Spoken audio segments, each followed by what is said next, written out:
Ladies and gentlemen, today we have a Twitch partner, Arena Grinder, and Bhronos' right-hand man. Welcome on, Foxman. Welcome to another installment of the GhostComms podcast. Foxman, thanks for being on, bro. Yeah, thank you for having me, man. Welcome, I welcome, like being welcome.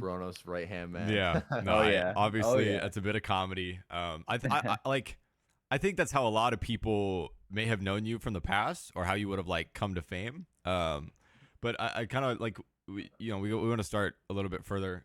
Where'd you grow up? How'd you start gaming, and how did that transition into content creation?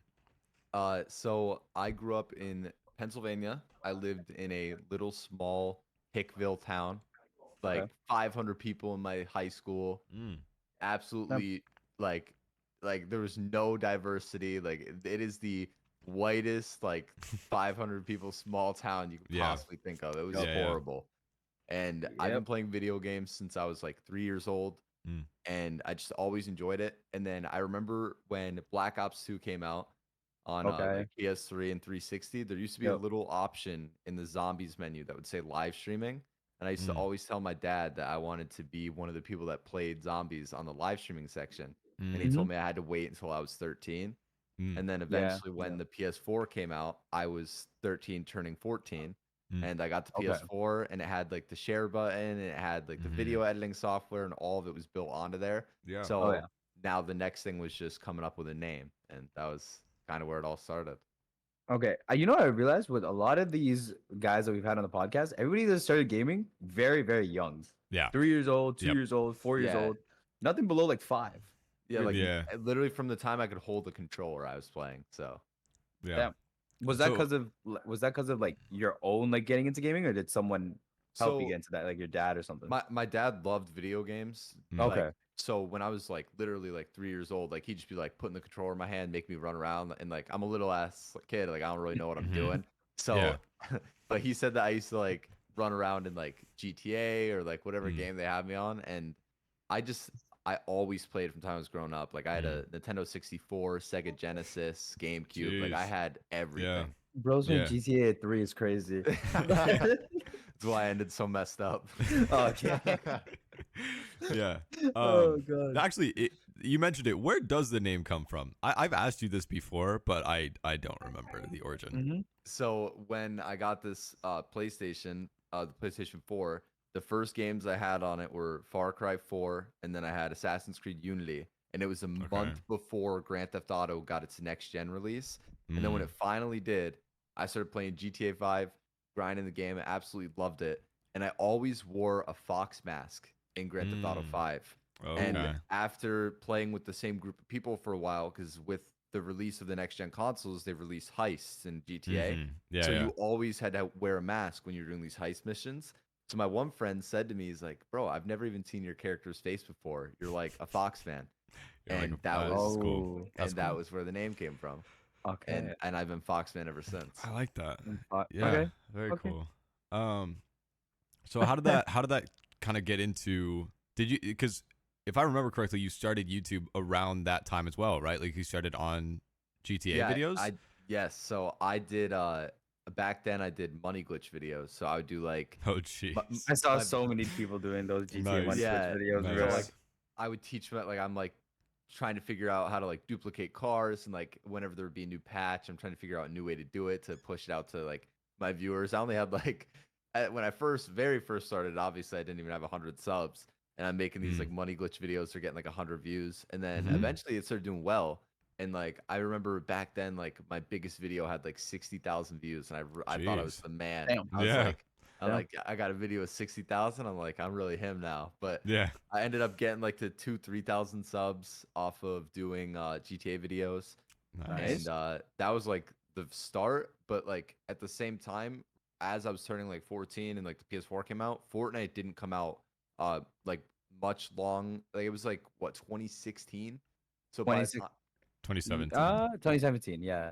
yeah, Late so- 2017. Yeah. Yeah. So I'm just doing this content, like playing like Grand Theft Auto, playing Call of Mhm. Duty, whatever. Yep. And then as Mhm. soon as Fortnite came out, I switched. Mm. And like that was what I instantly saw more success off that than anything else I did. Mm. So what, like around what season would you say? Like instantly, like season 1 type of Yeah, thing, or like the day that it came out on PlayStation, I Damn. downloaded it, and me and my friends played all night, and I want to win a game, and I was Yeah. determined. I was Yeah. staying on until I won that game, and I Yeah. won a game my first day, and then Damn. I always played, but I obviously like had a very different path in Fortnite. Like I sucked at the game in the beginning, even though I was able to like win here and there. I Mhm. wasn't like some like pro controller player, so Right. I Yeah. made full like family friendly content. Mm. Okay. Like for the first 2 years of Fortnite, I was like YouTube fashion show streamer, YouTuber that makes Wow. like I was like Cypher PK like update Oh my videos, god. like Jeez. yeah, All those YouTubers that are live on YouTube all day now. yeah. So The I was like, Kraken event YouTubers. Yeah, like Yeah. dude. okay, it wasn't that far. I wasn't. Okay, I was good. like Kraken Good. event guy. Good. Like, I Good. wasn't Good. sitting there like everybody spam like right now and the Kraken will show up. Like no, Yeah. but like Donate but, $20 and something will happen. Yeah. yeah, like Yeah. I wasn't an event streamer, but I was like a new update comes out and I'm like, hey Yeah. guys, in today's update, there's like this gun, Yeah. Yeah. whatever. So Yeah. like I was like this like Cypher PK doing like the update videos whenever there were map changes. I would follow it. If there was like lore, I'd make videos on the lore. So it was a much different start to where people know me as right now. Right. Oh yeah. Right. Yeah. So Okay. yeah, that was the start of Fortnite for me. So- When did? Oh, never mind. Yeah. Go, Vishal. Okay, so Fort came out, you switched to Fort from GTA, all that happened. Were you instantly making content on Fort or like what was that like?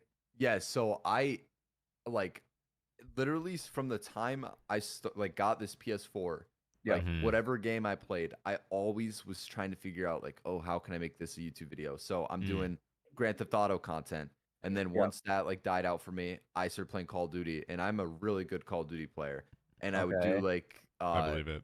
during World War can II, see I'd it. make all these like world record gameplays. I had like the world's highest flawless at the time was like 102-0. I did that, posted the gameplay. Okay. So like I would just hit Jeez. these like crazy gameplays and I'd always post them on YouTube. Mhm. And then Okay. Fortnite came out and it was the same thing. I'm like, okay, how can I make this a video? So I'd Mm. make videos about like the new skins or like lore in the game or anything that would come out. Like even my pinned tweet on Twitter is like that stupid clip. Anytime I would Oh find, yeah, like, Yeah, the bugle yeah. clip. I was gonna bring Bugle that clip. up. Yeah. so Yeah. anytime I'd find like a mechanic or something crazy like that, I'd make a video on it. And like Mm. that was just my mindset from the time that I got this PlayStation 4 and I had the ability to make videos. It was always like my priority. Like I wanted to make this work. I was determined to.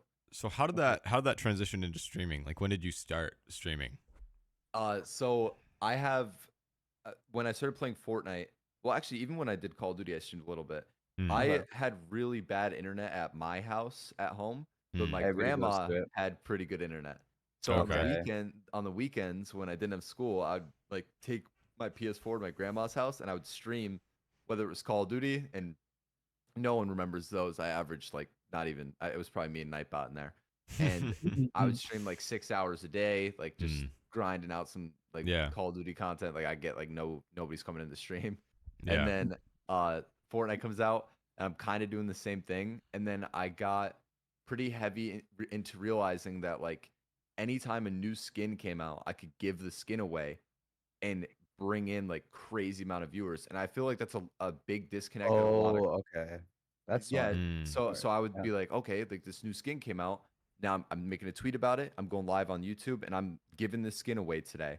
So then I'd average like more and more viewers. My channel was growing. And then they did like the Walmart spray codes, if you remember. I went to Walmart and and I knew somebody there and they gave me a stack of them. Like I'm talking like 100 codes. Bro. Jeez. And I tweeted pictures of them. I was making like all the content I could with these codes. I'm giving them out to like all my new subscribers, everything. And I was just like slowly climbing, growing. And then Minty codes, that's obviously way later, like chapter 2. But the Minty codes, that month that those came out, I gained like 20 or 30,000 subs in a month. Like Jeez. Damn. Yeah.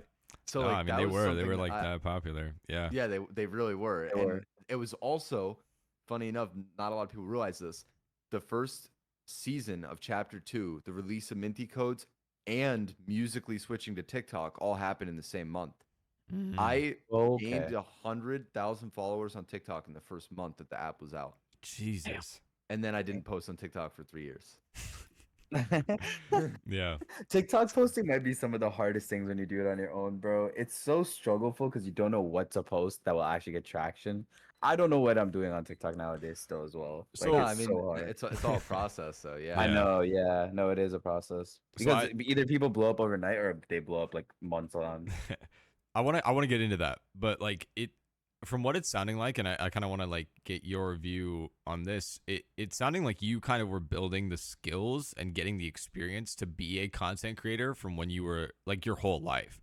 Like you were building a foundation of understanding how to think, things to try in that age. Like, would you say that you had like an advantage in that sense, like that you kind of built a foundation to be a content creator that has made you more successful now?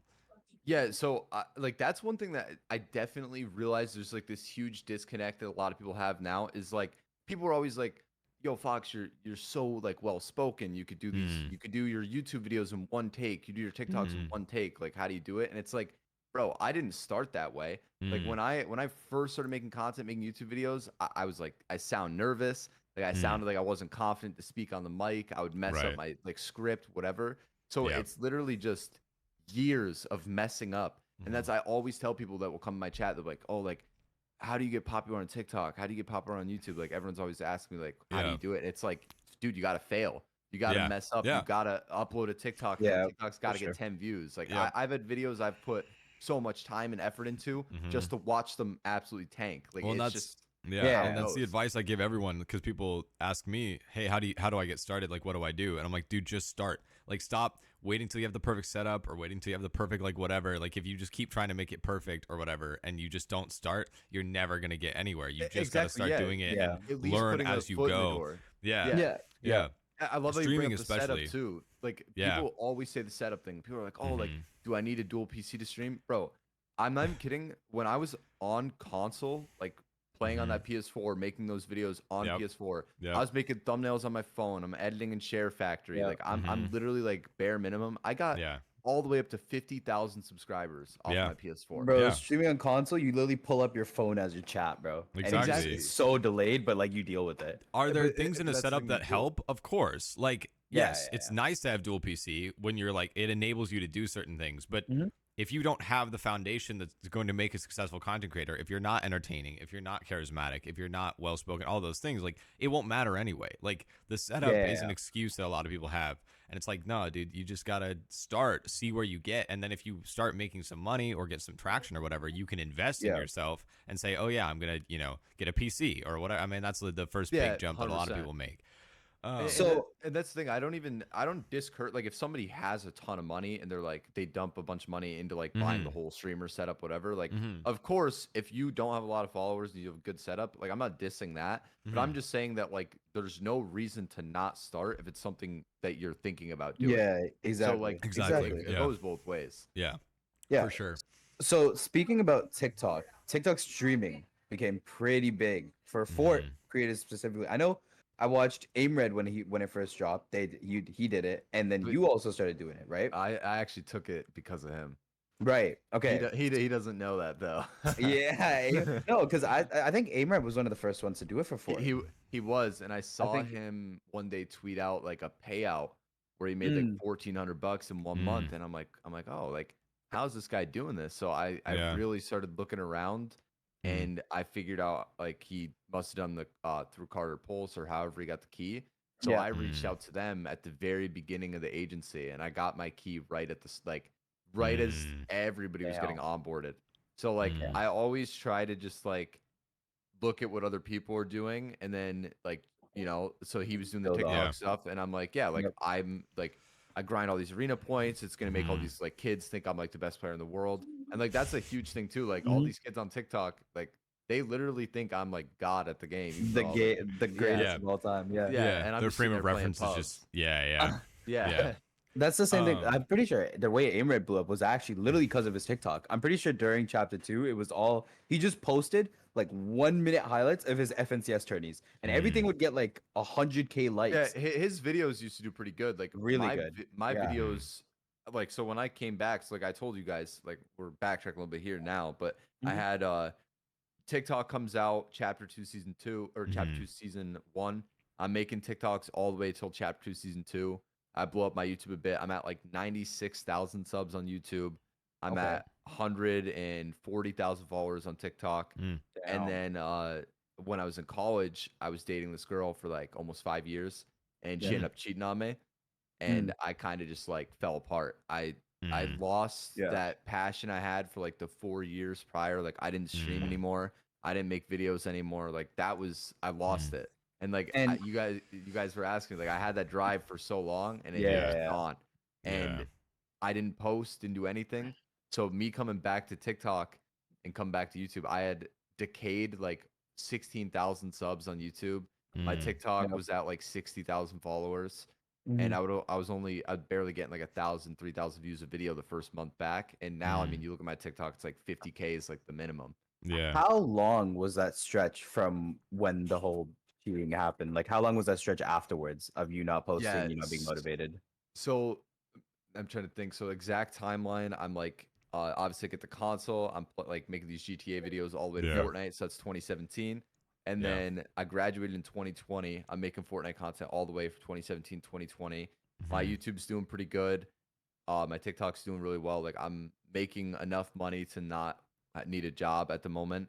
Yep. And then I go to college in like end of 2020, beginning of Okay. 2021, and it happened in March of 2021. Actually, she broke up with me on my birthday, and then I Mm. and then I found Wow. Jesus. Yikes. Jesus. yeah, and then I found out through a friend, and I think I went almost a full year without posting anything, Mm, without a stream, without Damn. anything. mm. And then Okay. when I came back and I was doing everything again, I was like hitting Twitch really hard, like trying to do Twitch Yeah. instead of like YouTube streaming or any of that.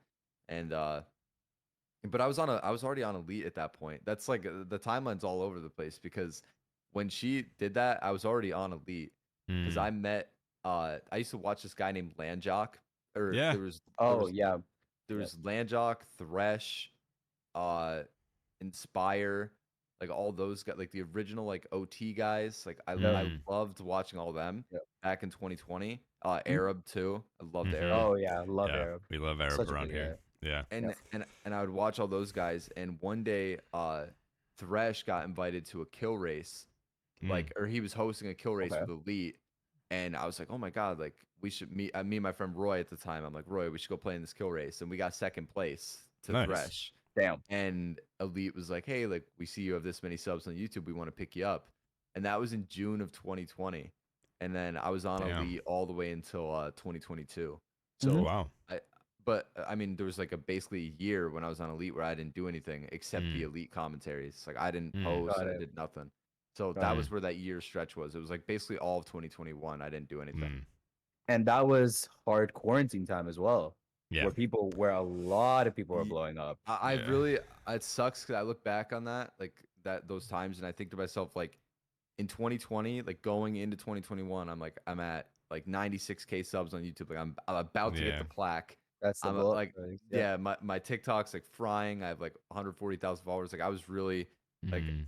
Oh, and yeah. then I quit. I quit during peak Fortnite. Like imagine, I sometimes look at that and I'm like, man, where could I have gotten? Yeah. But Yeah. I also Mhm. take it as a lesson in the fact of like that really like sat me down and was like, if you're not going to be consistent, you won't reap the rewards that Yeah. you would Yep. be if you had it. So We it's had like, a very similar conversation with Advith where there was a Mhm. period Yeah. where he quit and he said like that was what shifted his mental properly to hit the grind like when he did start back up again to understand like what it takes and to understand like what he needs to be doing to get where he wants to be. So it just a good parallel there to show like, yeah, it kind of took you realizing what you potentially missed out on to like Oh, kind yeah. of recenter yeah, your mind. 100%. And I think that goes for a lot of things in life. Like sometimes you got to get like put on your ass before Yeah. you're like, Yeah, okay, for sure. like I got to get myself together. Mm. So, okay, so let's say that year of being burned out, being not motivated, you went from that to being top 50 last month on the top watch Fortnite streamers, which is congrats, because that's actually like a crazy achievement considering how Yeah. many people stream this game, considering how popular it is, Mhm. considering the names that you're fighting up against, like Cypher, Clicks, all that, and Mhm. being top 50. So that's insane. Yeah, it's an honor. It feels insane. Like even I sometimes like I'll call my mom, like I'll call back home and I'll be like, dude, man, like imagine I could say this to like that 13-year-old kid that was like, hey, dad, I want to start like streaming the Black Ops 2. It's like I'm not even like the most successful guy in the world yet. I'm gonna be one of the biggest Fortnite creators. So give me time. But Believe it. it like blows my mind because I look back on that. It's like, damn, like imagine I told that kid like, hey, like in a couple years you're gonna be like where I'm at now. Like I don't think he'd believe it. So Yeah. I feel like I'm doing myself justice, and it definitely. I mean, it feels insane to go from like you said that year of like burned out to motivation to where I'm at now. But I mean, it didn't happen overnight, like you were saying before. Like, it doesn't happen overnight. It doesn't. Yeah. It And, takes. I mean, bro, clearly you've been doing it for years. Like, yeah. Well, years. and we were talking a little bit before too, but like, because I met you in person for the first time at Invitational, and that was the first time like you and I really had a conversation beyond like me being in you or Bhronos' chat. And even then you were like 40, 50 average viewers, both you and Bhronos, because like you hadn't done an arena race in a while. You guys were known, but like you were just kind of like a fit-in streamer, like. But then right after Invitational, I noticed you hop back on the grind really hard, and then you started growing in the numbers again. You did the second arena race, even though you like it wasn't the same. Like you obviously had a lot of growth in that time, and now you've been able to capitalize on it even more. What was the mentality shift there, and then what were the practical things you did? Like, what did you change in terms of your content strategy to like actually see that growth? Yeah, so I'll answer your question. I want to backtrack just a little bit because you brought up like Bhronos and the arena race stuff. I actually didn't do arena forever, and then in 2021, like I told you guys, I took this year break in 2021. But back then, I would actually watch Bhronos. So during Chapter 2, Season 6, I'm still in college. I'm doing my courses online. I'd play solo arena. Summer season comes out. I'm watching like it's like Chapter 2, Season 7. I'm watching Bhronos, Adonis, all the Alien season stuff. And then Chapter 2, Season 8, I come back. I'm like trying to play, get better at the game. And then December of 2021, Chapter 3, Season 1 releases. And I'm your like, clip goes viral. That goes viral, and I'm like, I'm gonna grind arena. I'm like, I watched Bhronos do it all summer. I'm like, I love this guy. I'm gonna start grinding. And then I grind arena points. I'm like one of the top like 10, top 20, whatever. And I type in Bhronos' chat one night. And I'm like, hey, we should play together. Cause like I was like a fan. And I was like, we should play together. And he's like, yeah. He's like, get on, I'll play. And then first night I played with Bhronos, I sweated my ass off, bro. I dropped like 20. I was dropping 20 bombs playing with him. And he's like, oh, I need your help. He's like, you're pretty good. So then that was the start of mine and Bhronos' friendship. And then within 3 months of us playing together for the first time, I moved in with him, and he's now my best friend. So I love the guy to death. I moved to Virginia. I lived with him for a couple months, and then obviously like I took an extended break. I didn't stream, do anything for a while, and then like you said, I met you at Invitational, and the mentality shift there. I'm staying with Jarian. I'm staying with Pilkey. I'm staying with Bhronos, and absolutely love Jarian. He's an amazing guy. Like he really is one of my favorite people I've met. Seems like it.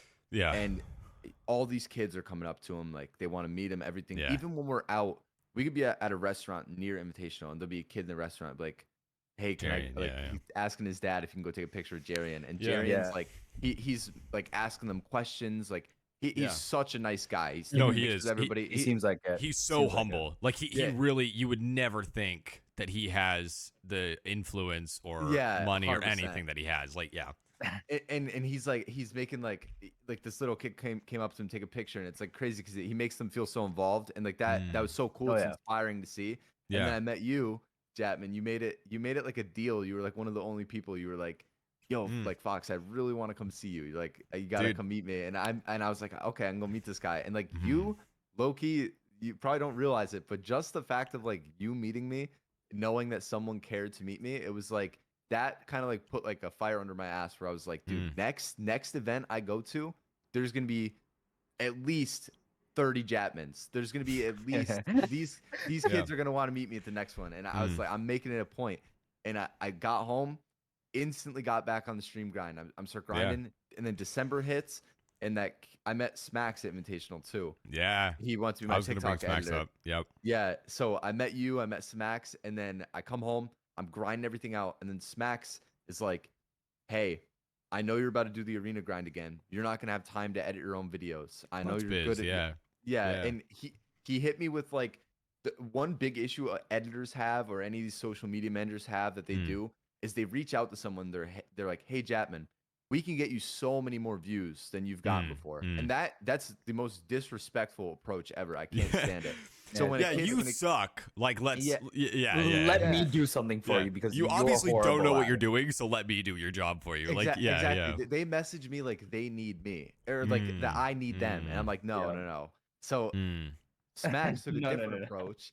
He messaged me and he said, "I know you know what you're doing. Like you're gonna grind arena. You're not gonna have time to do TikTok. Let me do it for you." And I Yep. was like, okay, like I've never had anybody like bring it to me like that before. Mm. So I hired this kid, and we start posting on TikTok, and I'm I'm literally doing like scripts while I'm live playing arena. I'm like recording the script in the pregame lobby, like because you Yeah, know how hard we go when we're doing the arena grind. Like there's no time off. Yeah. So after Invitational, yeah, I mean I'm locked in, started doing TikTok, started streaming every day. Like I wanted Dude. that kind of made me want to succeed. I remember at Invitational right before Game 12 because it was supposed to be the last game, and we thought the announcement was going to come after, and they there was like this like hush over the whole auditorium, and we were like, "What's going on?" And then I can't remember who it was Kelly or Sundown or somebody walked out on stage, and they started playing the video of the Chapter 4 announcement, and like as soon as it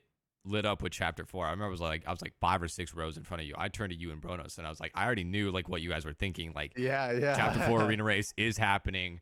Like, they're gonna hit it hard, and like I was like, this is exactly what they need to like hit it again. They need to like revamp all of that. And I could tell it was going through your guys' heads. You were like, oh yeah, we're doing that. And like everyone, I think even Jerry turned to you and said that.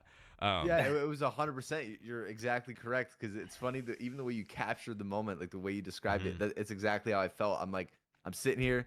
I haven't really streamed in months. Like I'm really demotivated. I like obviously I was like, I don't really know what I'm gonna do, but I want to come out here and like meet friends and everything. I meet you, and I start realizing like I think like I'm like I've done this stuff for so long, I really have a chance in this. And then I was like, I saw like that announcement, and I was like, holy shit, like this is I get to come back, we do the arena race again. It's like a second life. I get a chance of doing it all again. Yeah. And you've obviously made the most of it. I mean that Clearly.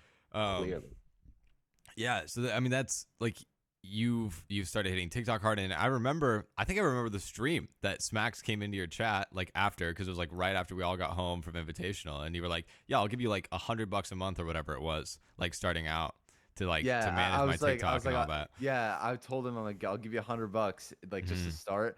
And then that first month we made more money off of it than I thought we would have. So obviously I paid him more. Yeah. Because like I was always very transparent. Like however much money like me and Smacks made, he got like a fair share of it. A lot of times people will like edit and they don't get like a cut. Yeah. For me, it was like Smacks and I would have like, you know, like a $900 month. That kid's getting like $500.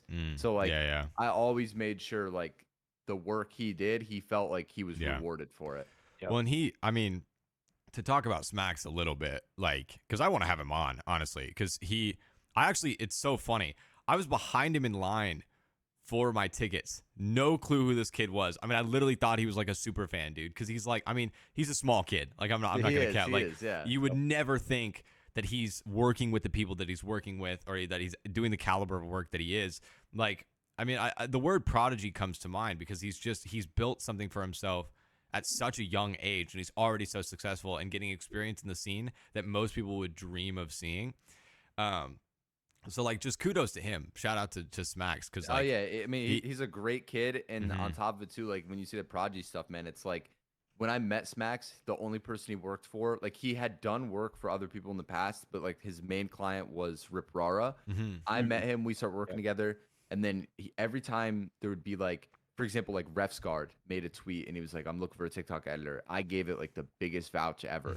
I'm like this is my kid. Like he's doing all this work for me. Yeah. And now he works with Ref's Guard. I vouched him for Oliver. I vouched him for Jerry, for Bhronos. Like I always like tried, anytime this kid was like, yo, there's this person I want to work with, there's this tweet. Like I'm a big believer on that though too. It's like he does a lot for me, I do a lot for him, and I always like try to have his back. and that helps with that relationship. And it's the same thing with like rewarding him for the money he makes. Like I make a lot of money off the TikToks he'll do. I want him to feel like you know, like he works for it too. He deserves it. If Smacks is doing RefScar's TikTok, then that means I've been taking Smacks TikToks because I've taken RefScar TikTok ideas, bro. So many times during the summer. I took it so many times. He is, bro. He's a smart kid. Like he's doing a lot right. I mean, he can't even drive, and he's already making like he bought his own PC. He's like building his own business. Like he's a great example, I think, of the beauty of esports is that you can do that at this age. In this industry, you can be an entrepreneur way before you move out of your parents' house, and I just think that's like a glorious thing that we can give platforms to people with that much talent and drive, and all that. But I do want to touch on what you were saying, Fox, about like mutually beneficial relationships, because I've heard this with streaming, with orgs, with whatever.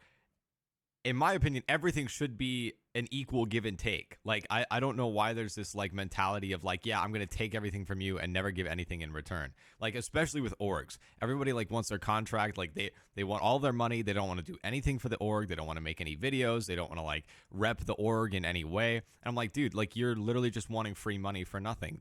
That's not beneficial to either of you. Like, let's have a mutual transaction here. Cause and it is, it's like, choose the right people. Like, I'm not going to enter a business relationship with people that I don't want to succeed as well. But once I do meet those people, like I'm pushing full on. Like, if I'm not successful, you're going to be. But like, we're going to try and help each other out here. Like that's putting people in your circle. You're saying, it's like that's exactly you hit the like nail on the head there. It's like everybody wants to just make money from it. And I think what a lot of people don't realize is that like if we bring on like 10, 20 talented creators, talented pros, and they actually all work together and made the org do well, not only would the org grow and make more money, they would make more money from the org and they would grow. Like it's if you grow the org's brand, you grow your brand and vice versa. It doesn't like I've never understood that whole like so like I just got on PL and like my big thing is like, yeah, I'm gonna do as good of work and I'm going to pay as much attention to my org responsibilities as I am to my personal, because that's what they brought me on for. I'm providing value. If I build the org and if I get us bigger, then I also benefit from that. Like my brand grows, our recognition grows. Like we'd open up like sponsorship opportunities both individually and like org wide. Like it just doesn't make any sense. Like I think this is a thing that happens a lot with kids, but also like people in this industry is like, they're so nearsighted. Like everything has to be an instant payout. Like there's no long-term gratification on anything. And it's like, that's the exact opposite of what content creation is. Like if you want to get rich quick scheme or you want like an overnight fame scheme, this is not the industry for you. It's not the industry. Like, 100%. And you're right about that. I mean, even Vishal said before, it's like, I've been doing this for how long? And it's like, now I'm finally even just seeing something. So you're 100% right about that. And it's like the org thing too is I think a lot of people are just selfish. It's like they just want the money. They want to reap the rewards from it. They don't actually want to work for any of it. And it sucks. And it's sad to see that because like even Elite, like that's one org that I think out of all my time like doing Fortnite content, Elite is like the one that I think felt like the most home for me because like I loved the management we had on there. Early Elite, like when it was really small before they had any of the big pros, we had such a small like niche group of creators and like the org wasn't big and we would all work closely together. And then as it expanded, like I remember early Elite we got Connor Rio and he came on as a manager and Connor's he signed we had Narwhal. We had Zlem, we got Mpen, and it's funny because when I think of like the family aspect of an org, I always look back at Elite and I think like that original roster after we signed Connor Rio was my favorite. We would record videos. We'd all get in like Discord call to record a video for Elite, and like it felt like it all worked so well together because Narwhal and Zlem are best friends. And they have like this really good like relationship. It was funny to watch. It was funny to see. I'm this content creator that's nowhere near as good as these players I'm playing against in these videos. So there would always be like, will Foxman get around? Like, is Foxman gonna get a kill? Like, it's like, so it was funny. And then we have like Mpen, who's like this very well spoken, very talented player. He's super fucking funny. NPen is the whole package. Like NPen is a that's just like massive package. what does he not? I was saying this on stream the other day. What does he not have? No, yeah, it's true. Anyway, that goes to show though he's been a pretty big streamer for a minute in Fortnite. Like he really has. Yeah. And then Jivy. Jivy as well. Yep. He's one of my best friends. Like I absolutely love him to death. That guy's done so much for me. And when I met him, he joined Elite, and we had no prior relationship. He joins Elite. Every time Elite makes one of those tweets, like, oh, like tag your favorite member, tag the sexiest Elite player, like whatever they're making those like tweets. And Jivy and I are always tagging each other. It's just a joke. Like, we don't even know each other. Yeah. But we're always like tagging each other, bringing each other up in the group chat for no reason. So like when I think of like a family, I always think of that OG Elite, like that original group of creators that like started their growth. Yeah. That is my favorite time on any org. I loved how that felt. I mean, Elite's one of the most consistent orgs, along with Zen. Like Zen had their period of phasing, but like Elite was like literally one of the most consistent orgs. Yeah. They kept consistent pro players. They kept consistent content creators. Yeah. They made. NPen literally does everything. Yeah. He posts on YouTube, posts on TikTok, posts on does Twitch streaming like all the time. Like he's a phenom. They had good. So yeah, exactly. They had a good surrounding of what Fortnite should be: content creators, comp players, all this, streamers. Yeah. And clearly they haven't died out because Elite's on top. Like Elite is still up there, like on top right now. And that's huge shout out to Aaron, bro. Like the owner of the org. Aaron Kelly is her name, and she works her butt off. She's super passionate about esports, and I know like even when I was on the org, just like hearing her talk about like it meant a lot to her. So huge shout out to her. Like she's a super awesome person. And there's a couple things in there that I wanna touch on too, because I think, like we were talking about, the selfishness is a big thing in this industry, and I think I've always said that there's two types of like content creators, especially that I see in the scene, is like there's people who are in it only for themselves, and there are people who are in it for something bigger than themselves. And it's pretty clear after having conversations or kind of interacting with these people who lies in what category. Like there are people who are very clearly like out for money, fame, whatever.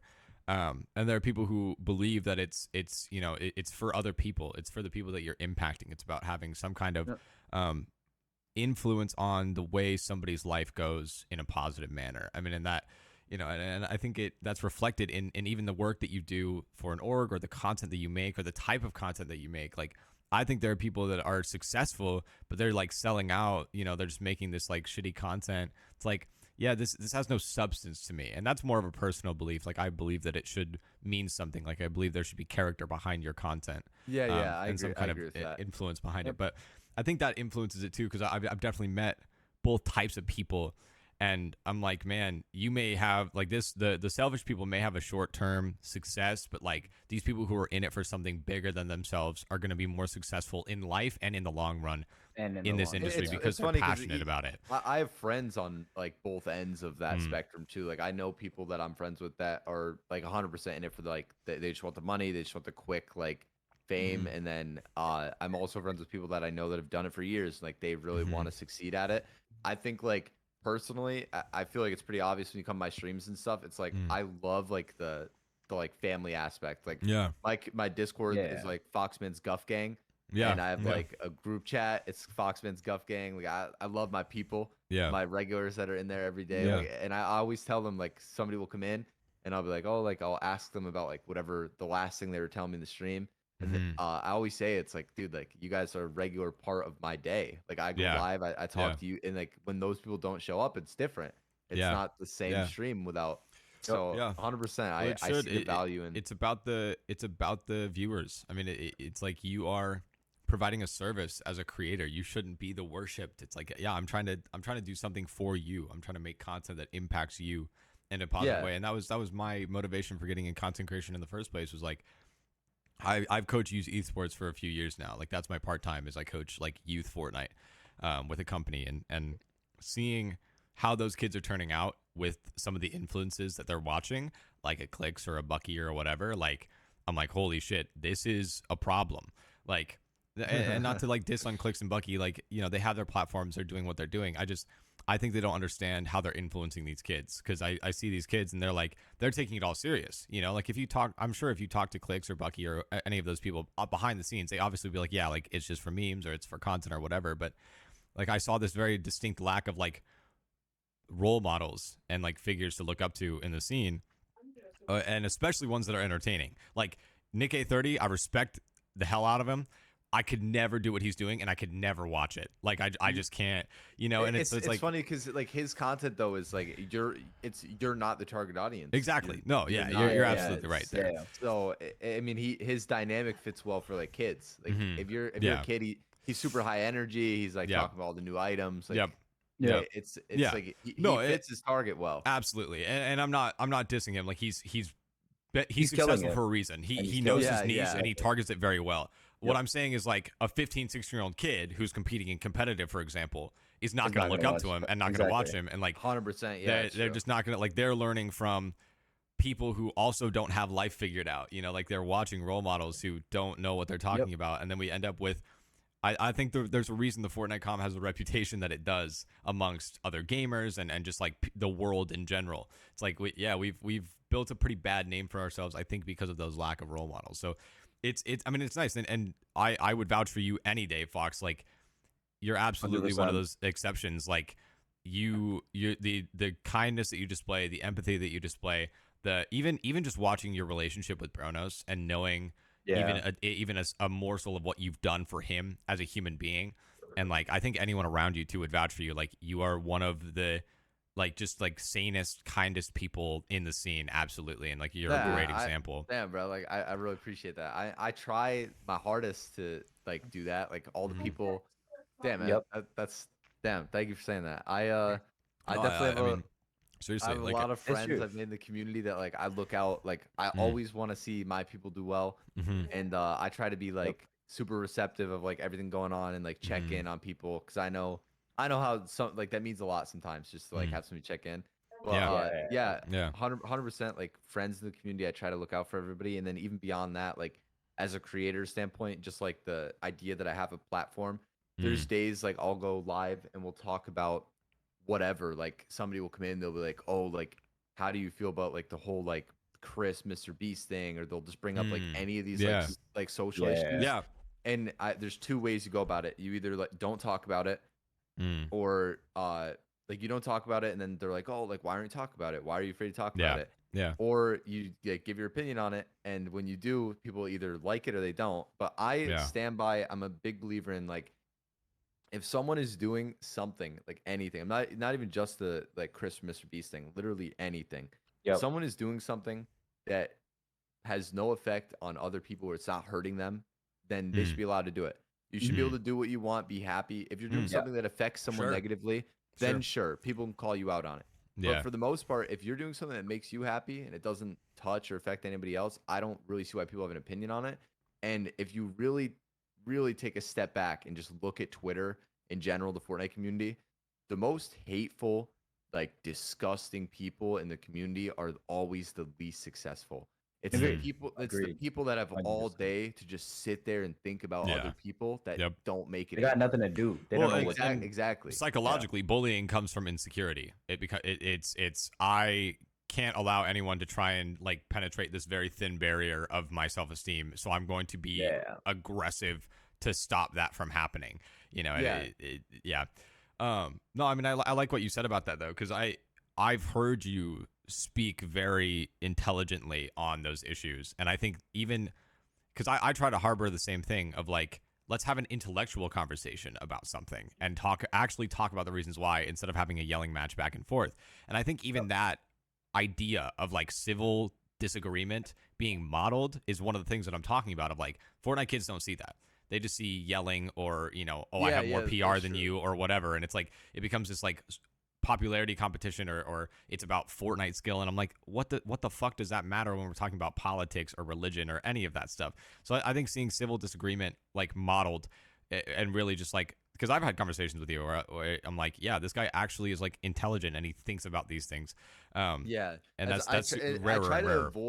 I try to avoid like speaking about like religion and for sure. politics and stuff, just because like so like even political stuff or religion in general, like I could say something about religion in whether I'm religious or not, or whether someone in the chat is or not, it literally can make somebody so upset that like we're not talking about their religion or what they believe in. So I typically just try to stray away from it. But the two things to stay away from on Twitch. Yeah, 100%. But it takes me back to like I always say with like the religion stuff or anything in general, it's like if you believe in what you want to believe in, as long as you're not hurting anybody, no one should be allowed to say anything to you. Right. And with politics, my take on that, I always say it on stream. I'm like, if you are a big politic guy, that's okay. But if you lean too far into one side, or you too blindly follow one thing, or you believe one thing is more correct than the other, you're probably wrong. Because nothing is perfect. Like nothing's black and white. Yeah, exactly. Yeah, there's nothing you could deliberately follow, and it's everything about it is right. It's like you can follow politics and like try to like see a little bit what's going on, but it's like deliberately convincing yourself that one thing is so correct is just it's not the way to go about it. You have to be considerate of everyone. I'm reading a book right now, so I'm a philosophy major. I mean that's what I'm in school for. And politics gets roped into that a lot because ethics is a area of politics and all that, an area of philosophy. But I'm reading a book called The Decline of Democracy because of Anti-Intellectualism, and it's essentially this kind of idea of like we're kind of doing away with critical thinking and all of this stuff, and we're leaning just towards dogmatism and legalism. It is, I'm going to blindly believe this subset of beliefs that's like pre-chosen for me, you know, whether that's a religion or a political whatever. Like I'm just going to believe everything under it and not put any of it under scrutiny or persecution. Like I'm just going to fully accept whatever it is, and I'm just going to buy into it by choice, not by logic or reason. And I think we see that at every level, even down to like Fortnite stuff, which is crazy, but it's like a psychological thing. I mean, it's like if people have their favorite creator, they're always going to like, no matter what that creator does, they won't change their mind. Like some of these people. And it's like, that is, it's just not, it's not engaging. Like what, in my opinion, is the most powerful thing about being a human. It's like, is your mind, is your logic, is your reason. That can go for the good and the bad though. Like changing your opinion on a streamer, that can go good or bad. It depends. Well, like it should be you see based people on like actual reasons and logic. That's what I mean. It's like exactly. If your opinion goes against the grain, then it does. But it's like, I guess that's where I get to at the end of the day. Have a reason why you believe what you believe. Don't just believe it for nothing. Like you need to have it backed by some kind of actual thing that you can defend it with.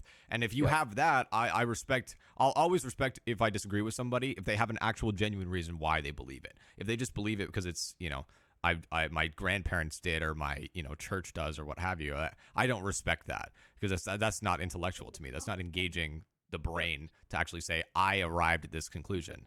There's experience or conversation or there's religious topics on stream that you literally just can't talk about, because even if someone does bring it up in chat, you have to deny it, because I don't even think this depends on size. This is just Twitch's like AI, however it works, their machine.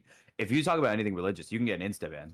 You can get a quick insta ban, and I don't think it matters on size. It's because some religions like deliberately like exclude certain people.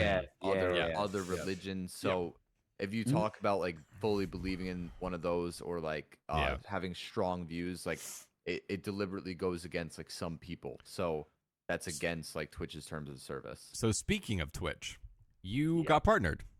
Yeah. Congratulations, by the way. Thank you. How many applications did that take? I was gonna bring that up. It is now currently May of 2023. I got my first ever like partner average month, December of 2022, and I applied and got denied within a week. And then January I applied again. So I had 82 average viewers, denied. I applied in January with 95 average viewers. I got denied.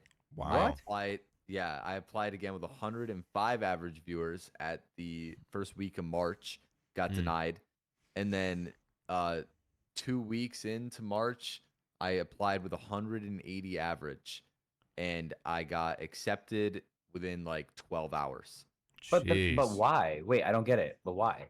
So I think my biggest issue, I think the reason I got denied so much was just consistency, because I literally wouldn't like, so when I first came back in December, me and Jatmon, like we all just went into this before. If you remember, I was saying about how I came back from Invitational, I started streaming again. Yeah. So it was my first month back. Yeah. First month back, I average partner numbers. I apply. Mm. It's like there's no consistency there, so I get denied.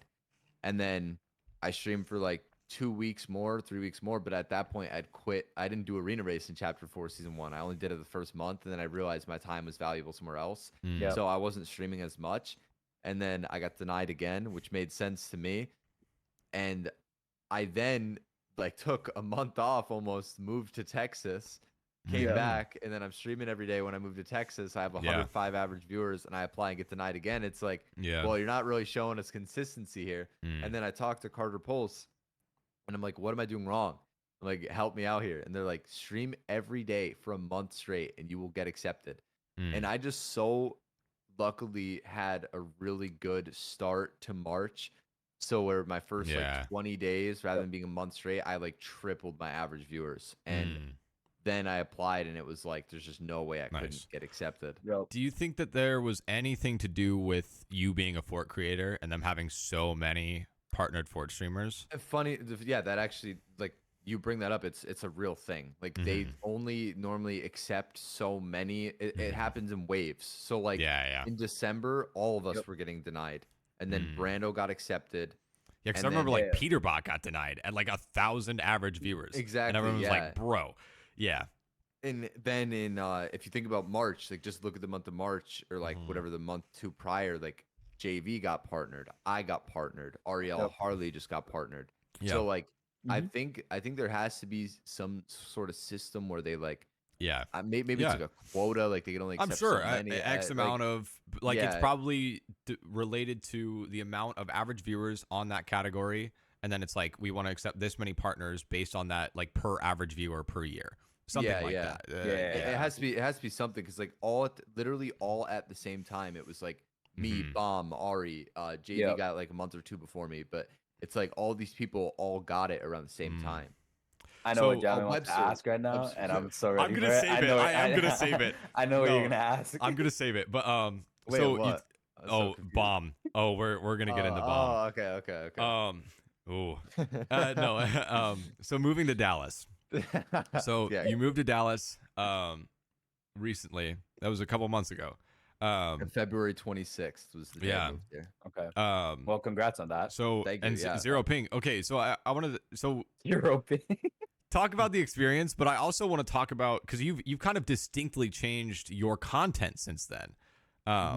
Let's jump into it then. So, like, why I moved and like what happened. So back in December, I signed to this org called Aurelia Esports. And it was like me, Bhronos, Crackley, Pilkey, like all these huge like no build guys, and then like me and Bhronos were creators. Everybody gets signed to this org, and they obviously have like a really bad like falling out with Bhronos and Crackley and everyone. It was very public on Twitter. I will speak on the org and just say that like Taz, like one of the owners, is a phenomenal dude. He's such a nice guy. He always took care of me. When I moved here, they paid because you were on it. You were on it for a time after all the Bhronos stuff went down. Yeah, like you were still on. I was still on Aura until Aurelia, all the way until April. The abbreviation's Aura. Just I put that up there. I'm on Aura all the way till April. It's like 4 months I spent on the org, and like huge shout out to Taz, really good guy. And like they paid for my desk when I moved here. They were like, I always got my salary on time. They would always like help me out with a bunch of stuff. So I definitely, they helped me a ton. But the thing was, like, I always did work for them too. Like I was whether I was doing streams on the org account, or I remember seeing your face cam vid on so like I was always doing, like I was always helping. And then whatever, I'm on this org, and then in March, March, this is my first month here. I messed up the timeline, but it's in February where I wasn't really streaming as much. Like I told you guys, I got denied for partner for that second time. And I'm not streaming as much. And the big reason behind that is not a lot of people know this, but I moved to Virginia to live with Bhronos almost purely because of I have really, really bad internet at home. We pay for the most expensive internet we can get, but I mean, it's just like there's literally these periods of time where all have packet loss, and we have to wait for someone to come out and repair the node in our jeez. area, and I Yeah. can't stream. So like Yeah, there'll yeah. literally be like weeks at a time where I can't stream, and it Mm. always has been this barrier, like it will kill my Yeah. Twitch. Yeah. So it started happening again, and my sister moved back home, and I'm like, all right, I gotta find a way like to get out of here. Like I just gotta go somewhere. And then Cam Nuts, one of the owners of Aurelia, reached out to me and he's like, hey, like I have another room down in Texas. Like, would you be interested in moving in? I told him no. And then 2 weeks later, the server switch gets announced. Yeah. And I text Cam Nuts and I'm like, hey, like, is that room still open? And he's Yeah. like, yeah, like the room's still here. He's like, why you're interested? And I'm sitting there thinking, like, I'm 68 ping to Central. Yeah. And Arena's gonna be on Central. I'm Foxman. Yeah. I'm the Arena guy. Yeah. I'm not gonna be Foxman on 68 ping. Like I'm gonna be someone else. Like so I'm like, I gotta figure this out. Like it's gonna be good for me. I'll be able to stream every day. And then I'm trying to think like money wise. I'm like, damn, like I don't have a lot of money right now. And I just took a chance on it, bro. I with my credit card, I paid my first month of rent, bought a plane ticket, and shipped everything here. I did it all on a credit card. I had no money. And I moved here. And I was thinking like, all right, I'm just gonna come here, get a job, get like start streaming, whatever. I move here February 26th, spent all this money on this credit card, and at the time Central Arena wasn't out yet. Yeah. So I remember I'm this. like, all right, Yeah. I don't want to play 60 ping on Arena, so I'm just gonna try out 0 ping. I'll just play pubs for a week or two. That's was the mindset. And funny enough, I start playing pubs, my viewers skyrocket. Dude, I remember seeing your TikTok, like it came on my For You page, and you had hundreds of viewers. And I was like, if you remember before that, he's my playing like TikTok would get, solo squads or something. Like and it would get like 200 to 300 before that on Arena, and then I had days where I'm getting 1,000 on TikTok. I'm like, okay, like this pub stuff is crazy. Yeah. So I kept streaming it. I'm playing pubs, and my stream did really well. And fortunately enough, like huge thank you to everyone that watches me. Like it's my community. That first month I was here went like really hard. I paid off like everything. I had a really good month. I'm in a spot now where I'm good for a while. I don't have to worry about it. So I really took a leap of faith on myself there, and everything it's paying off. And that's something that I want to touch on, because people would look at how successful you are and assume that that's not something that you would have to do at this spot.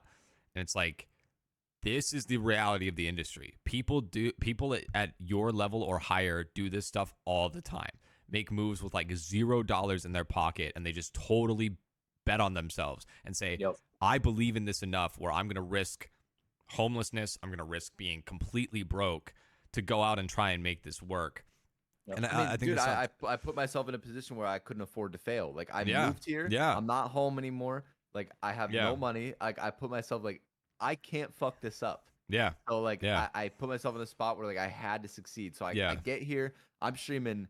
Like I was doing 8 to 12 hours a day. Right now I try to limit myself to 6 to 8. There were days when I first moved in, I'm doing 12-hour streams. Yeah. I'm growing my TikTok like crazy. Me and Smacks are filming. I'm like trying to get everything, videos uploaded every day. Yeah, you started doing the Cypher PK thing where you were like recording as you were live. Yeah. Yeah, literally I'm doing everything possible. New season comes out, and then I'm like, dude, fuck it. I'm just going to get like the most crown wins because this pub stuff's doing good for me. Let's just play pubs.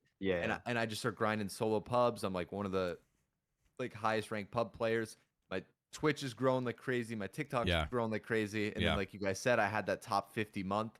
I was top 50 most watched Fortnite streamers, top 30 fastest growing. Yeah. I went from, since I moved here, February 26th, I had 13,000 followers on Twitch. Today I'm at 42,000. I'll probably hit 43,000 tonight. And then I had 96,000 followers on TikTok. I'm at almost 240,000 now. Jeez. So just from moving here, everything has doubled, tripled. And it's dude, it's a blessing, man. I'm so grateful. You followed the viewers, and it's really I mean, I've noticed because I'm like, he's playing solo squads again. Like I know you played some arena, but like really that's been kind of your thing. That and playing with Bomb or playing against Bomb. He's another one because you two will switch off one or two on TikTok streams for the day. And I think, who is it? Is it Sarah Nicole that's like third now? Like she was third like recently? Sarah will do top. Mhm. There's this guy named Jack is Godly that will be Yeah, top. I've seen his on the For You page. Yeah. There's a bunch of I've met a bunch of creators that do the TikTok streaming that like you'll see jump up on the leaderboard. Mhm. And that's like you brought up Sarah, like huge shout out to her. She just got invited on like the TikTok live spotlight, like literally first 10 days Oh, through geez. TikTok. Oh, Yeah, damn. that's awesome. They like Oh, they damn. like invite her or something. She's super good at what she does too. So like So there's a bunch of creators I've met through that yeah, I'm like grateful. well, to because have met. I noticed like every time I see Bomb come up on my For You page, in the past like 4, 5, 6 times I've seen it, he's been playing you in Zone Wars. Yeah, and that's because like our chats since me and him are like so there's this really big like disconnect I think with TikTok viewers where these kids like literally think I'm the best player in the world, like actually. Yeah, So yeah, all these kids on TikTok will just sit there and they'll be like 1v1 bomb, 1v1 bomb. yeah. Bomb Because he's and they're undefeated. yeah. Undefeated. And they're Oh, spamming it in his chat. They're like 1v1 him, 1v1 him, and then in my chat they're spamming it. And then the one day we're just like, fuck it, dude. Let's just do it. Let's finally play. And Yeah. the first time we ever 1v1, we had 10,000 average viewers concurrent combined Jesus. on TikTok. And we God, had that's insane. hundreds each on Twitch. Like it was like huge. Like everyone was like, okay, Fox and Bomb are 1v1ing. So the reason that I have the whole thing that I have with Bomb, so I met Bomb a long time ago, like when he was like a nobody just playing tokens all day. Yeah. And it was like right after wagers got banned. And I Yeah. like went in his chat and I was like, "Hey dude, like are tokens not like are wagers not like banned?" And he like went off on me. I don't know if he had just like had a bad day or like I literally was just asking a question like, "How are you playing tokens? Like aren't they banned?" And like went off on me. Anyway, so like I've always had like a sour taste in my mouth. Obviously, that's not a huge deal. Like we have moments we blow up at people. Like I've had people that I'm like, damn, I really shouldn't have reacted that way to that guy in chat. But Yeah. it is what it is. But I don't love the whole like character that he plays. I think it's the cringiest shit in the world. It's obviously working. Yeah, I hate it. mean, of course, like I agree. Like it's cringy. It's not something I personally would do. Mhm. Bomb outside of that, I won't lie, and I really do mean this. Outside of the character, outside of the TikTok, he is smart. I'll get in call. Me and him will get in calls together and talk about like our ideas or like new stuff we learned with TikTok, and like he really does know what he's doing. He's been playing the game forever. He really does have a passion for it. So like even maybe you don't respect the character, but dude, I'm telling you, as a creator, as a person, Oh, I respect the success. like, Don't get me yeah. wrong. I mean, but I mean, like even the work, dude. I'm telling you, he's been playing. Like he really, it means a lot to him to be where he's at, and like so it's cool to see. I definitely think he deserves it. But like I agree with you on the character aspect. That's not something I personally could do. yeah. I couldn't do it. Well, and what's worse is Rich Homie Quinn's terrible interpretation Oh of my it. God, I know. hate that, bro. I like that's even worse to me. Like, yeah, I would never do what Bomb is doing. I have too much pride. But like at least he's doing it and it's his thing. Like copying it and doing like a half-assed copy of it, in my opinion, like it's See, bad, bro. I It's don't know bad. what That's the thing Artie's too. doing, That's bro. the thing too. Is like I love Quinn, man. I have a lot of love for him. He's a nice guy. Well, and behind the scenes, like when he's on his Twitch streams or like when he's doing anything else, yeah, like I love Quinn, but like, yeah, dude, he's a nice dude. I've met him. I worked on Elite with him. Like he Mm-hmm. really is a nice guy. And the thing that blows my mind about that is like Quinn has been really successful before. yeah, Like, Oh, yeah. really Yeah. successful. Very So successful. I don't understand why he's copying. why Bomb he's doing it, because- yeah. Yeah, Well, I mean, because- more numbers are more numbers, right? I mean, it's like I don't know. But at the same time, he's not doing near what Bomb is. He's kind of doing close to me. Yeah, It's just to Yeah. me, it's like I feel like he's gonna end up burning himself out because it's He's not definitely. something I think he will as well. I feel like he should. I feel like he should lean into like the What I do. coaching stuff and all that. What he Oh, does, yeah. like he does the zero build coaching. Like he has like a whole server, I guess, and like stuff that he's Yep. doing. Like I'm like educational content, especially for something that bridges the gap between the competitive and casual scene, like zero build. Like that's a niche. If you have a 100%, yeah. reputation in that niche, that's what I would do. I mean, I'm not him. Bro, I mean, look but at the TikTok content I create though. Like the tips and tricks I create, yeah. 99% of them aren't for a guy that's already pretty good at the game. It's Right, for kids right, that right. aren't that good Yeah. at the game. Well, exactly. So yeah. like, if Yeah. Quinn could do the kind of content I'm doing Mhm. and like have his own like, I Yeah. mean, he would probably enjoy it. So I mean, Yeah. I definitely do. I definitely agree with you. I don't Yeah. think the him copying the Bomb thing is like I don't even think it's like cool. Like I feel bad for Bomb in a way because I Yeah. know the amount of people that have been doing like the nerd like 1v1 thing. It's not even just Quinn. If you go on Yeah, yeah. TikTok, there's Right, a lot right, of them, yeah. and it's hurting Yeah. Bomb's viewership. Mm. And on top of it, there's Because they people just now don't know that bomb exists. Like they don't know that there's a yeah, better or Yep. original version out there. I mean, like I said, I don't respect copying content. I think that's one of the worst things. It spits on what I believe to be an art. I believe content creation is this beautiful blend between an art and a science. And it's like you have your own niche that you can be filling. So to try and copy somebody else's, to just say, yeah, fuck my originality, fuck being me. It's basically, to me, it's admitting like you don't deserve a platform if you were just yourself or if you try to fill some kind of niche. Like it's just saying, oh, I'm gonna do what they're doing to be successful. But I will go on record and say that I don't really have a personal problem with Bomb. I don't love the character. But yeah, I respect it. I respect the success. To an extent. To an extent. No, okay, like my first interaction with him was bad, and I was like, dude, like, why are you being a douchebag? But I get it. We all have days, like, dude, whatever. I mean, funny enough, like I love Bomb, but to even speak on that, man, like when we 1v1, right?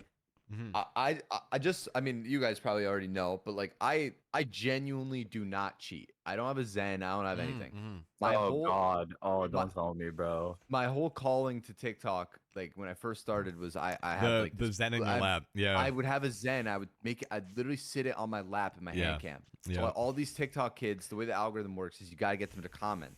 You got to get Yeah. them. Yeah. They need it when they are scrolling on the For You page. If they see your stream, they click on it. That helps you. Just someone clicking from the For You page. Yeah. Them commenting, it helps you. Following, it helps you. Yeah. So I have the Zen Yeah. on my lap. My title is #1 player. No Zen, No yeah. Zen. Yeah. And all these kids are like, "Oh, the Zen's right there. I see it." Yeah, So yeah. it was like this big like The joke. biggest debate. Yeah. And, Oh God. and I did that forever.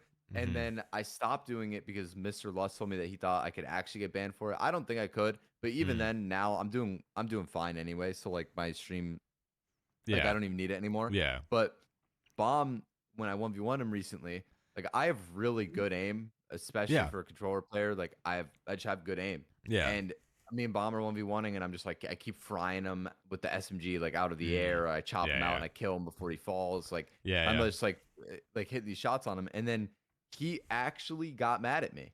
Like he left the call and messaged me, and he was like, "Hey, I know you're cheating. I played wagers for 2 years."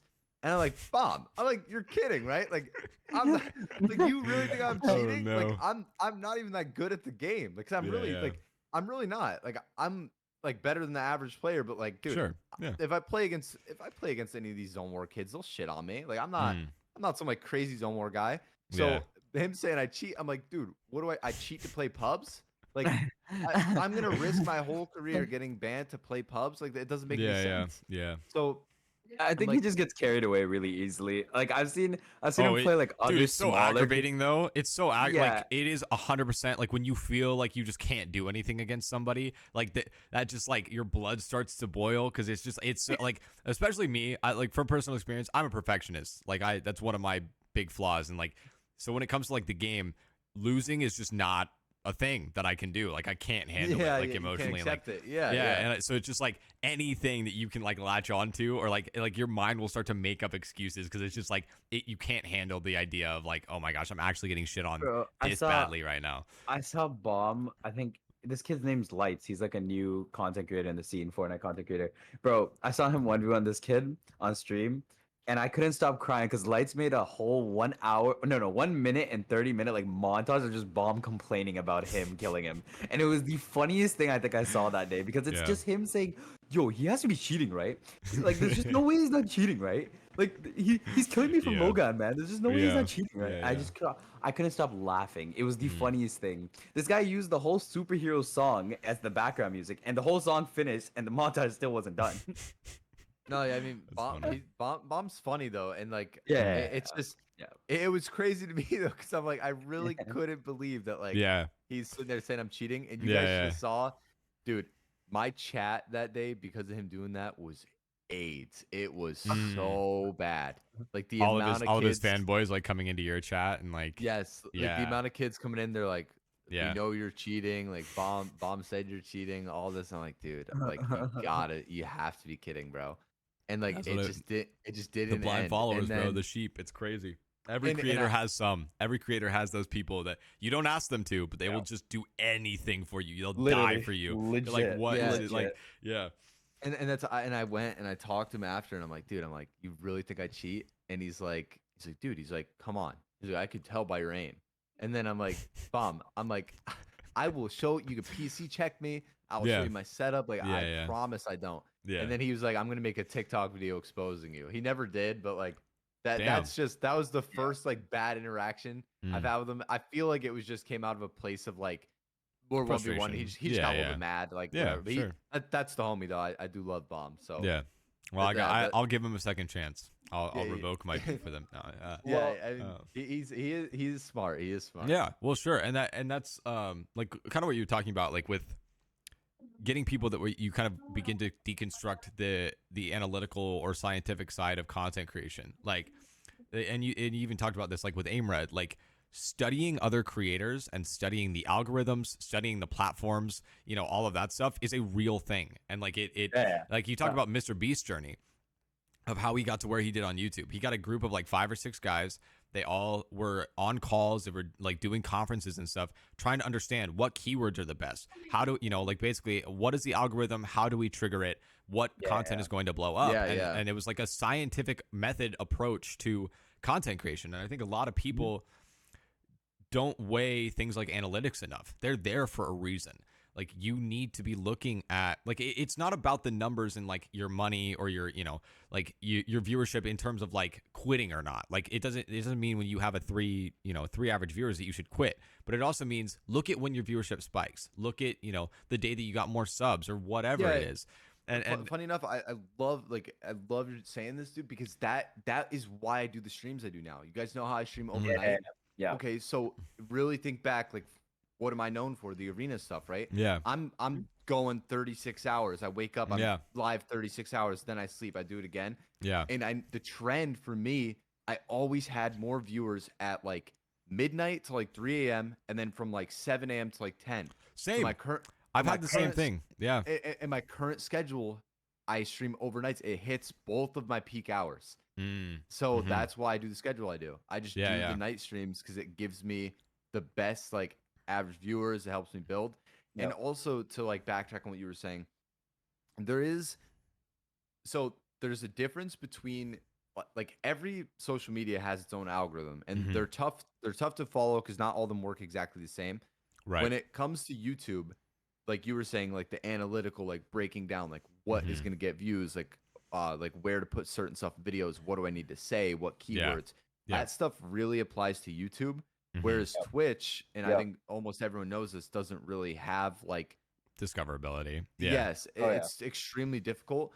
And the way that you get discovered on Twitch is purely off of consistency. And this is a real thing. If you stream every day at the same time, like during the same hours, and you always are hitting that day, eventually Twitch will put you on the recommended that day. Or if there's other creators that go live at the same time as you. So like say for example, me and Sarah Nicole, right?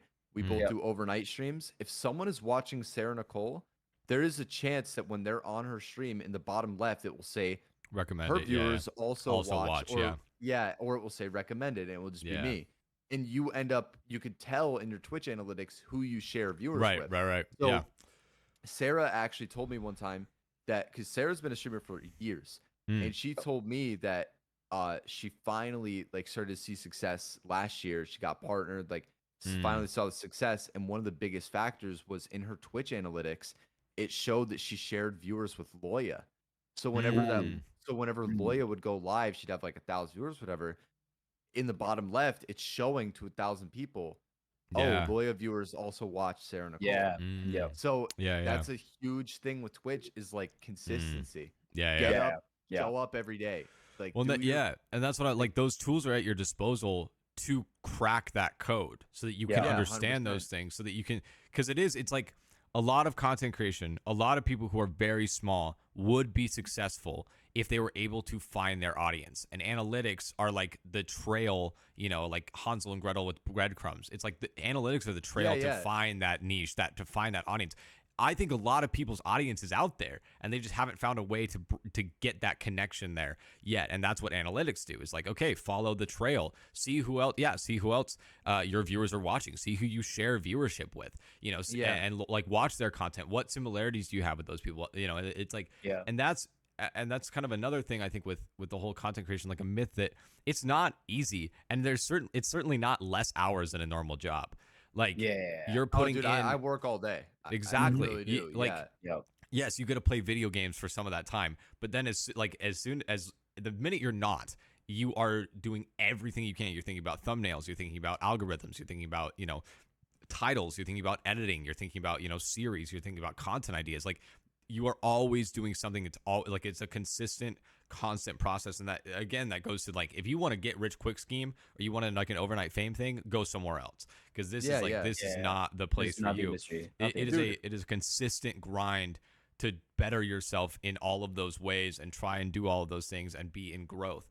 And like, it's a process, and it's hard. From the time I moved here, like I told you guys, February 26th, moving day for Texas. Since I've gotten here, but I was doing that schedule 8 to 12 hour streams a day. Right now I got myself at 6 to 8, but I was 8 to 12 hours a day, daily TikToks, daily YouTube shorts. I'm always like getting in calls with like trying to meet sponsors or sending emails to a sponsor, or like getting in a call with an org. Like, I was always doing something. And now every day I go live, I stream, and then I get off stream. I send emails to whoever I've sent emails to. I film my TikToks. I make my YouTube video. I make my thumbnails. Like, I do everything. So like, I literally work like 10 to 12 hours a day, like minimum every single day. Dude, the best way to put this is you are your own boss. You are literally your own boss. If you don't know what you're doing, you need to figure it out, because no one else is going to tell you what you need to do. Even if you have a manager, if you don't know what you want, a manager is completely useless. 100%. Yeah. And that's a blessing and a curse. I mean, that's the beauty of it to some people, is they can get to be their own boss, but it also means all of the responsibility falls on you. Like, you make or break your own career. There's no person to tell you, like, hey, show up today. Like, you don't have that. If you don't show up, like, and that's a big thing, man. Like, person losing. And that's a big thing, is like, people, like, that's another misconception with streaming, is like, oh, well, you can just take a break whenever you want. It's like, no, I can't, because like, every second that I'm not live, or that I'm not making a YouTube video, or that I'm not like hitting some algorithm on some platform is money lost. I could lose rent. I could lose, whatever. Like, it's funny you say that. Today I didn't upload a TikTok. I didn't upload one today, and I woke up, and the first thing I normally do when I wake up is check how my new video is doing, or how my YouTube video is doing. And I woke up today and I had nothing to check, and I was like, damn, that feels shitty. But it's because I did a 10-hour stream today. I was live longer than normal, so I just got off and went to bed. But that's why you get, like, some people get managers, right? So then they can help you out, like posting TikToks or reminding you and all that stuff. Like, that's why people get managers. I think people stretch the manager factor. Like, these kids in the Fortcom, like in the Fort Twitter scene, just look for managers too often to run stuff, but I don't think they actually know what they're doing. I'm a big believer on. I always say this: if you don't know how to edit a goddamn video, you should not have an editor. If you don't the know how amount to edit of times I've said that on a podcast is actually so mad. It's the truth though, because there's so many of these kids out here that will like, oh, why can't this guy manage my TikTok for $100? Brother, you can't even manage your TikTok yourself. What do you need $100? Like, dude, it blows my mind. Like, when I worked with Smacks, the amount of kids that were underpaying, like, they were like trying to offer Smacks like $150 a month. I'm like, Smacks, that guy you're talking to makes $5,000 a month minimum. He could give you more than $150. I'm like, you're worth it. I'm like, tell him that you want more. I'm like, it's not fair. That is a fantastic point. The like, if you're negotiating any kind of business deal or contract in this space, know your worth. Please look at, like, this is a huge thing that we've talked about, like, in terms of contracts and stuff recently. Please know what you're worth. Don't sign a contract for like $50 a month if you're worth more than that. You may not be, but it's like look at, like, it's like real estate. Like, if you're looking at a house and you're looking at the price of a house, they have similar houses in the same area, like with all the same conditions, to try and say, okay, this is around the average of what your thing should be priced. And contracts should be the same. If you're worth X amount because of your impressions or because of your income or whatever, know that. Like, Fort kids are like, they're so desperate. Like, and we talk about the Twitter team culture, or like the org culture a lot, like in the Fort scene on this podcast. But like, they're so desperate to like put some abbreviation of letters in front of their name. They just like jump into these opportunities of like an org, and it's like a Twitter team, and I'm like, dude, this has brought nothing for you. And Like, dude, if you're gonna try and figure out a contract, don't ask someone else what their contract is. Don't ask someone like what their pricing is. If you're your own boss, just figure it out yourself, bro. You have your analytics, you have your social media, you have your stats to check. Base it off that. Think about what you could get. Think about what you want to achieve, and then Yeah. base it on that. Don't go and ask someone, "Hey, how much are you making?" And then when they say 500 a month, you're like, "Oh yeah, I'm getting like the same numbers as them. Oh yeah, I can do that." Like, dude. That's you bring that up. That Smacks has told me that he's had a lot of people with that because like obviously I'm paying this kid like I told you like we'd have like a really good month and I pay Smacks based on the month. So say we have like a $1,000 month, I'm giving him like he's at least getting $500. Like I'm giving him like he's worked for it, he makes the money. And he's telling like he'll talk to his friends or other editors and stuff and be like, oh yeah, like Fox gives me or like whatever. And then these kids think that suddenly they're worth it. But I also there is tiers to managers. There are people that aren't as good at managing. Like they don't really know the same. Like Smacks has the skills, like he's learned all the stuff, even to the point of editing, right? Smacks has that stuff down to the point where like some people it takes them 2 hours to edit a TikTok. He's got presets for everything. He's got like he's got it down to like he could get a TikTok done 10 minutes. Like he's really got the science down. And a lot of people are like, oh, like, well, I don't need to pay you that much, Max. You only take 10 minutes to edit the TikTok. And it's like, dude, you know how long it took him to get to the point where it didn't take 2 hours anymore? It took 10 minutes. Which doesn't really make sense because quick turnaround is like that makes it worth more. Like that, you should be paying more for that. But the thing is like a lot of these people have it's like let's just use like let's just say me for example. Like say I'm fully hands off on TikTok. I have no idea what's going on. I'm just Smacks is getting paid. I just want him to upload for me every day. In my head, I don't know how long this is taking him, whatever. But let's say he tells me, "Oh yeah, I can get a TikTok done in 10 minutes," and then I'm like, "Whoa, it only takes 10 minutes? Well, I'm not paying you that much money." That's what a lot of people they see it as. But like the skills and the way you get from editing a TikTok and it takes you 2 hours, getting from there to getting it to 10 minutes, like that efficiency, that's not learned overnight. That's not someone else doesn't give that to you. That's you. That's a skill. It's So, like saying time equals money. It's like that literally. Yeah. Like you literally spend the hours, you spend the time, you practice, you make that's your craft, and you eventually get good enough at it to where it's not taking you as long as it did previously. Dude, the kids that don't understand, like that are trying to become content creators and like ask orgs like what's the best way to become content creator, or ask bigger people what's the best way to become a content creator. You can't become a content creator if you don't edit your own videos to start and you don't know how you want your videos edited when another editor. Because it's like if you want to make your own unique content, it's because you need it uniquely edited. You need a unique way you're talking to your audience. You need a unique like how you're branding. But if you can't get it down to the point where if you can't edit your own videos, you just go to an editor because they'll get it done faster, more efficiently. They'll get you more videos pumped out. That's not how you work in this scene. The scene is if you want to become a unique content creator, figure out what you actually want to do. Don't let someone else control that, and just you're paying them when you're not getting anything in return.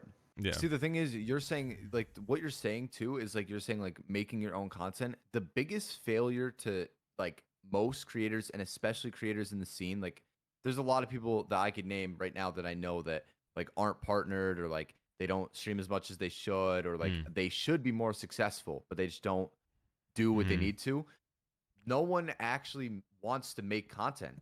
A lot of these creators want their content to be stream highlights. That's not making like you could have stream highlights like whatever. Even like some of the biggest streamers in the world, of course, their stream highlights do good because they're who they are. But like if you actually want to grow and you're not XQC, like you need to make content. You need to make something that gives value to somebody that's watching it. And a lot of creators like don't put in the time to make the content. They don't stream consistently. Like they're missing like something there. And I feel like that's also a huge disconnect. Like you don't know how to edit any videos. So you're trying to like value these editors or these managers so low because you don't understand the work that goes into it. And then on top of it, you don't even know how to like actually record anything. You just want Yeah. videos made for you. It doesn't make just want any to get it sense. over with, just to see the Yeah, numbers. yeah. Just to see them. Yeah. It's like, of course, content isn't only about numbers, but sometimes you're gonna be satisfied with making a video, but it's not gonna do good. It's a step in the process. Well, It's a step. you Go ahead. talk about like Arab and what Yeah. Arab did. Like as soon as he Yep. switched to IRL, he did 18 months of videos, and they didn't start doing well. But then when he started doing well, all of the other videos that he's made in the same style as he developed it are starting to get views now. Like but it took that time. It took the process about of that the other refining. day. Yeah. He tweeted It's- about that the other day. It's funny because I actually like. I know you guys said you're big Arab fans. I actually went and looked at his YouTube pretty recently and saw that, and it really Same, reminded me. Yeah. Do you guys remember like 3 years ago the first time you ever find David Dobrik and fucking binge watching David Dobrik Yeah. vlogs? I don't know. Yeah. Dude, I didn't do it as much, but I know a lot of people. I went back did. and Dude. watched every single one up until the one. Yep. Exactly. And everyone I knew that Yeah. liked David Dobrik did the same fucking Well, thing. and 'cause it makes sense, right? You go, okay, it's like, it's like if you see a show on TV and it's like a 5th season episode and you really liked it, you're gonna go back and watch the rest of the show for the 100%. context. And if you Yeah. enjoy the content, you're like, yeah, I'm gonna get every second of this that I can. So it's like, yeah, every good creator, that should be the thing. Is like if they watch one of your videos, they should want to go back and watch all the rest of your videos. That means it's good content. So yeah, there I mean, is it's like, there's also a value though in like with what we do. There is such thing as temporary content. So for example, Mhm. let's just say like the hammer from last season. If I made Mhm. a tips and tricks video explaining how to correctly use yeah, the yeah, hammer or something, right. that might have done well then, but now it's gone. Yeah, That done. video is done. Yeah. It did what it did. It's not getting Yeah. up. There's no more Right. views it's gonna get. But The- that's also the value in creating content that has longevity. I can mix that in with my tips and tricks Right, stuff. And like, exactly. The most recent factor with that was the Creative 2.0. More people should have taken advantage of it. When it first dropped, of course it's still hype now, but when it first dropped, there Yeah. were so many things you could have done. You could have played the OG Fortnite, you could have played the Yeah. horror maps, which is what Vice did. Exactly what they did. We just Yeah. banged out Creative 2.0 content, just tried to get that all out of there. Yeah. And it Well, worked. it's a relevancy thing. I mean, Yeah, and there's yeah. short term and there's long term. Like there are things that will always, and I think a channel that comes to mind when you were talking about that, Fox, is like Resub. Resub does a really good job of making stuff that applies long term that you could always watch and stuff that applies to like a specific season. And he will he'll get a good mix of it. Like it's like, this is why this pro player is so good. You can watch that at any time. Like educational content will always be around, and especially if it's a universal thing that isn't like a meta dependent thing. But then you also Yeah. have like content that's like this season, here's how you rotate, or like the 12 zone thing, or a hammer or a katana rotate. It's like, hey, here's how you rotate with katanas. And that's short term. That's going to hit an algorithm in the short term, like when FNCS is coming up and kids are trying to like qualify and they're like, oh, how do I rotate with katanas? Boom, here you go. Like, but yeah, no, you're absolutely I think a really good example of that too, and I mean this is like really obvious because of his success, but Jarian, man, I mean, Yeah. when he started, it was like it's full tips and tricks. He still creates tips and tricks videos, but how often do you see a Jarian video where like I coached an FNCS champion, or I challenged these two players to 1v1, or I did this like arena race? Like he makes that content. You can watch that anytime. It's funny. It's funny to go back and watch these pros fight each other. Like so, like that's a really good thing that he does as well. It's like but then he'll have here's how you boost your frames for this particular season. Exactly. And so it's he creates content that will hit algorithm and be short term, and it will bring his viewers up. And then he creates content that they can go and watch anytime they want to watch more of his content. It's the perfect He'll blend draw of it. people in, and then it's like with the short term, and then you're like, here, go watch all of this other stuff that I've already made, or watch these videos in the future that apply to all time. Like and it does extremely well. And I think like he's a really, like you said, Resub's a really good example, and obviously Jarian, like one of the most successful, but he's like he's a perfect example of like what you should do. Yeah.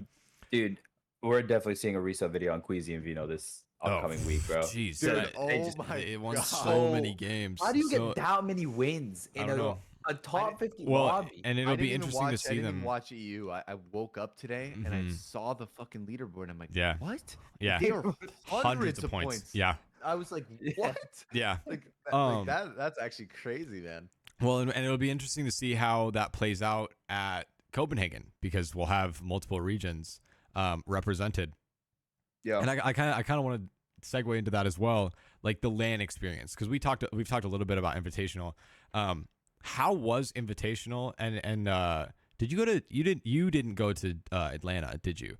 Dude, I got invited to go. I got my creator passes and everything, but I got really sick at Invitational. That's right. I remember that now, because I DM'd you on didn't Twitter go. and I was like, oh, hey, are you going to be there? And you're like, dude, I'm like way under the weather, because I knew that BH was going and I didn't know that. Yeah, that's right. Yeah, and it's crazy because I know when we were at Invitational after we left, people had DM me and been like, yeah, there were people that came here like deliberately knowing they were sick. Oh, and, yeah. And it ended up like everyone got sick from it, and I was, dude. And then, I and went then home, Atlanta, I slept, like I couldn't even get up, like I was sick. A lot of the people who didn't get sick at Atlanta or didn't get sick at Invitational got sick at Atlanta. I remember right after DreamHack Atlanta, so many people had like the worst stomach flu they've ever had.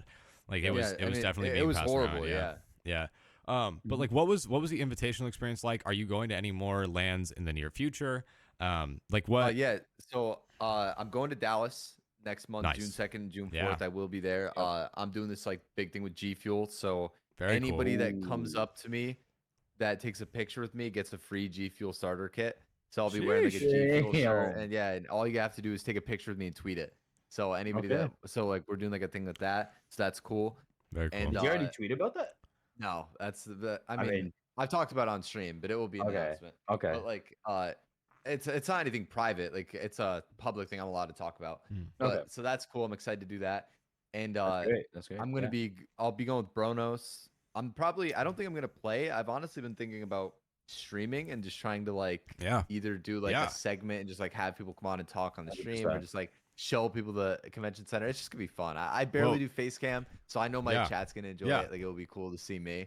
So we're doing some content stuff with Pipeline. I would love if you came. I mean, if you guys want me for anything, just dude, of course I do. Yeah. Dude, if I could have kept to Dallas, we could have done this one in IRL. Yeah, dude, imagine.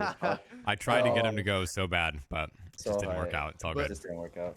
But LAN experience, Invitational was awesome, man. Yeah. I went to TwitchCon the month before, and I mean, huge shout out to like Jivy and Rip Rara and Oliver and ZOG, the people I stayed with. Yeah. And Dom. I had a phenomenal time. I literally I quit the community. I wasn't doing anything. I wasn't streaming. Yeah. I was really down, and I was 100% not gonna go.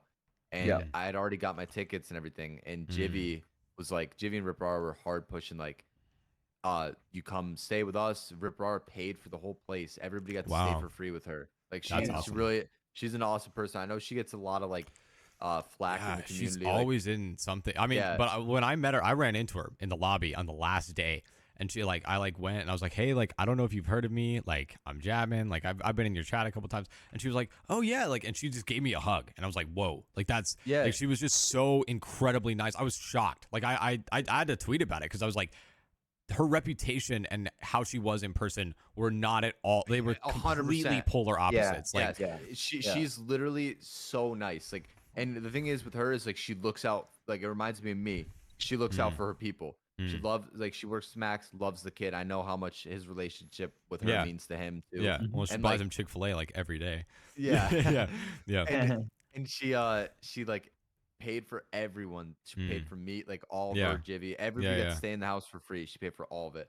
And I mean, that's obviously insane. I'm so grateful for it. And they like pushed me to go. They were like, yeah, you need to come. And I had like the best time ever, bro.